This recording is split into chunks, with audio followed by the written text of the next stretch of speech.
हम आपस में 100 बार लड़ेंगे, कूटेंगे, मारेंगे एक दूसरे को, लेकिन तीसरा पक्ष जब भी कभी लड़ने के लिए आए तब कोई भी हमारी अंदरूनी लड़ाई का फायदा उठा ना पाए।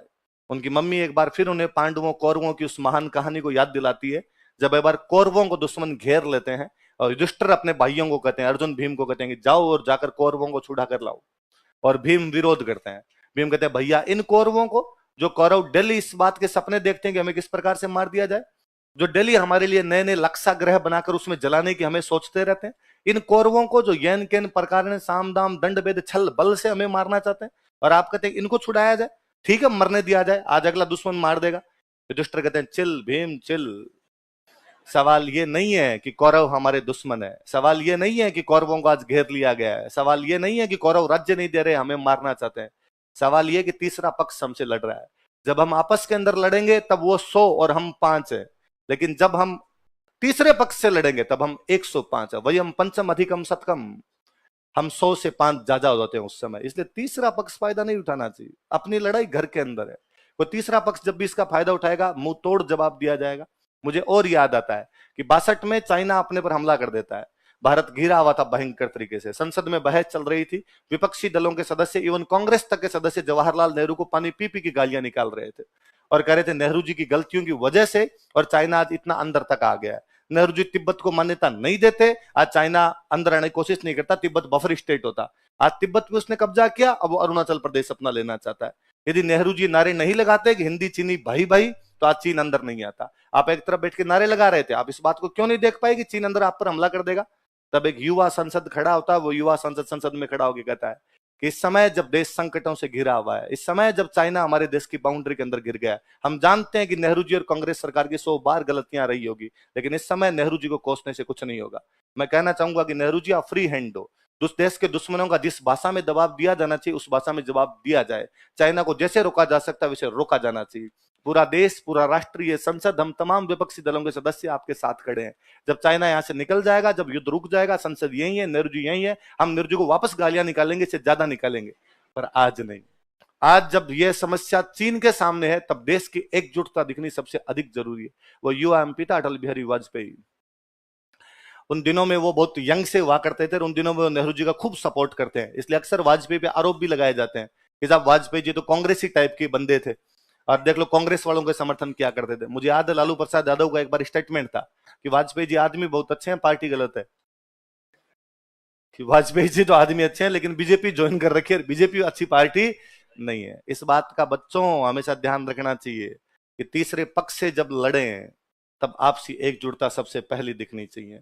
सर्जिकल स्ट्राइक हुई कि नहीं हुई ये सवाल बाद में पूछे जाएंगे, एक बार हुई है इस बात को माना जाना चाहिए। मुझे बड़ा अजीब लगा कि हमारे नेता या तो इतिहास नहीं पढ़ते, उन्हें इतिहास पढ़ाया जाना चाहिए, उन्हें वाजपेयी के बारे में पढ़ाया जाना चाहिए, उन्हें आला और उदल की माता के बारे में बताया जाना चाहिए, उन्हें एक एक को महोबा का युद्ध पढ़ाया जाना चाहिए।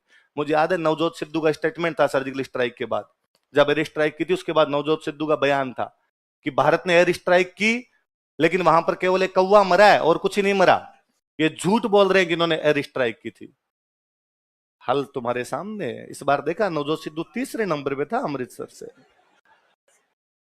आप साहब इस प्रकार, मैं कहता हूं यह सवाल भारत की सरकार पे नहीं था, आप सेना का मनोबल डाउन करते हैं।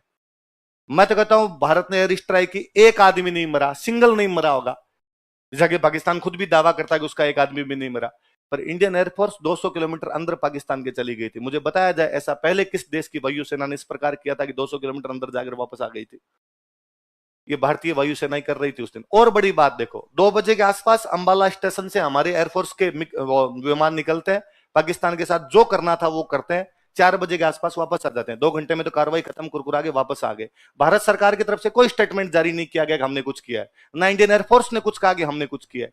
पाकिस्तान का एक मंत्री 7 बजे ट्वीट करता है कि हमारे 200 किलोमीटर अंदर आगे हमें मार के चले गए। पाकिस्तान को लगा कि ऐसा करने से दुनिया की सहानुभूति आएगी कि यार भारत ऐसे कैसे कर सकता है, और तुम किसी देश की वायुसेना का अतिक्रमण करके, वायोलेशन करके अंदर कैसे घुस सकते हो। लेकिन दुनिया उल्टी पाकिस्तान पे हंसने लग गई और दुनिया ने कहा 200 किलोमीटर अंदर आ गए, तुम्हें पता ही नहीं चला, ऐसे कैसे हो सकता है, फिर तुम्हारी वाली वायुसेना क्या कर रही थी? तो पाकिस्तान ने फिर रातों रात कहा कि अंधेरा था और अंधेरे में पता नहीं चला। तो कहा मूर्खों, रडार होती है, रडार, और रडार में पता चलता है। तो फिर पाकिस्तान ने लास्ट में तीसरा खिसियाई बिल्ली खंबा नोचे, उसने कहा गिरा के तो गए थे, वो आए, बम भी गिरा के गए, लेकिन हमारा कोई भी बंदा मरा नहीं। इसका मतलब वो आए कि हाँ, उन्होंने बम गिराया कि हाँ, लेकिन तुम्हारा बंदा मरा कि नहीं। इसका मतलब सूतड़ी बम थे, या भारत वालों ने कैच करवाए होंगे कि देखो मारना नहीं है, तुम भी मिनक हो हमारे जैसे, ये एकदम धीरे से कैच प्लीज, नीचे नहीं गिरना चाहिए। और मुझे तो उसके बाद का इमरान खान का वो संसद का बयान याद आता है। इमरान खान अपनी संसद में खड़े होकर बयान दे रहे हैं कि मित्रों, मेरे संसद के सदस्यों, पूरी दुनिया वालों, मैं तुम्हें बताना चाहता हूं कि भारत ने हमारे खिलाफ युद्ध छेड़ दिया है और भारत की वायुसेना ने हमारी देश की वायु सीमा के अंदर घुस के हमारा अतिक्रमण किया है और हम भारत को उसी भाषा के अंदर जवाब देंगे।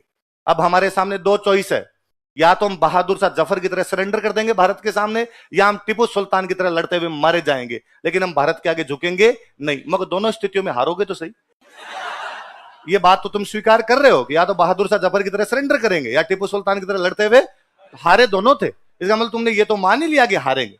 फिर इमरान खान आगे बोल रहा है उसके अंदर, इमरान खान उसमें कह रहा है कि लेकिन दुनिया वालों, तुम याद रखना कि भारत ये कह रहा है कि उसके पास परमाणु बम है, लेकिन मैं तुम्हें याद दिलाना चाहता हूं कि हमारे पास भी परमाणु बम है। इसलिए यदि भारत ने परमाणु बम का प्रयोग किया तो हम भी परमाणु बम का प्रयोग करेंगे। इसलिए दुनिया वालों, मैं तुम्हें कहना चाहता हूं कि प्लीज भारत को रोक लो, उधर से परमाणु बम का प्रयोग ही। मैंने इतना बौखलाया हुआ पाकिस्तान का प्रधानमंत्री कभी नहीं देखा।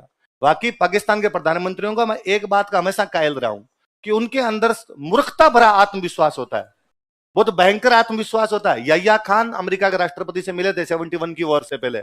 अमेरिका के राष्ट्रपति निक्सन ने कहा उनको कि याह्या खान, तुम इंडिया पर आक्रमण करने के लिए जा रहे हो, इंडिया की फौज बहुत बड़ी है, तुम छोटे देश हो, तुम्हारी फौज छोटी है, मुकाबला किस प्रकार से कर पाओगे। पर याह्या खान ने वापस कहा, सर, पाकिस्तान का एक बंदा हिंदुस्तान के 5 बंदों के बराबर है, इसलिए यदि हमारा एक मरेगा तो उनके कितने मार के मरेगा।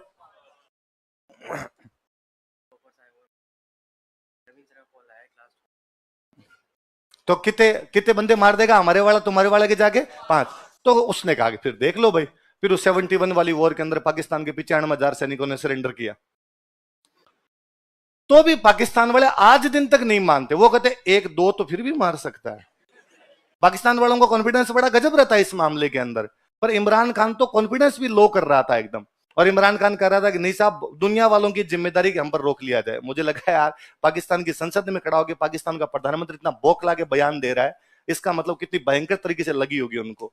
और अपने देश के अंदर चलता कोई कह दे कि सबूत दो, तो मुझे लगता है अगली बार एयरफोर्स को आगे वाले टैंक की उस नली पे बिठाना चाहिए, 2-4 को ले जाके उधर ही डालिया है, तो तुम गिन लेना लाशें वासें कितनी थी कितनी नहीं थी, बाद में उस हिसाब से देखते रहेंगे क्या हुआ क्या नहीं हुआ। इसलिए याद रखा जाना चाहिए, हम सवाल पूछेंगे हमारे देश की सरकारों से, हमारे देश के तमाम सत्ता प्रतिष्ठानों से। सवाल पूछना हमारा अधिकार है, हम लोकतंत्र के अंदर जीते हैं, पर उस समय नहीं जब तीसरे पक्ष से उलझे हुए हो। हम यही है, देश यही है, आगे वो नेता यही रहेंगे, बार बार पूछे जाएंगे, 5 साल बाद वोटों के टाइम में फिर पूछे जाएंगे।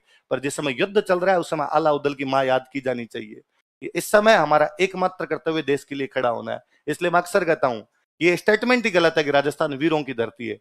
राजस्थान वीरों की धरती नहीं, राजस्थान वीरांगनाओं की धरती है।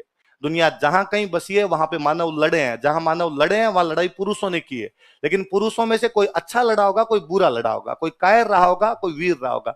एकमात्र आपके राजस्थान की धरती है जहां पर महिलाओं के इस कदर बलिदान के उदाहरण मिलेंगे। एकमात्र आपके राजस्थान की धरती है जहां पर इस कदर महिलाओं ने अपने बेटों का होगा कि मर जाना, लेकिन इस समय दुश्मनी आपस के अंदर देखनी नहीं है। इसलिए कभी सूर्यमल मिश्रण अपने लिए कहते हैं कि इलान देनी आपनी न हल रियो हुल राय, मात सिखावे पालने न मरण बढ़ाई माए। कि तो ऐसा ये इसलिए है क्योंकि अलाउद्दीन की मां इतनी बहादुर थी, अलाउद्दीन की मां बहादुर थी,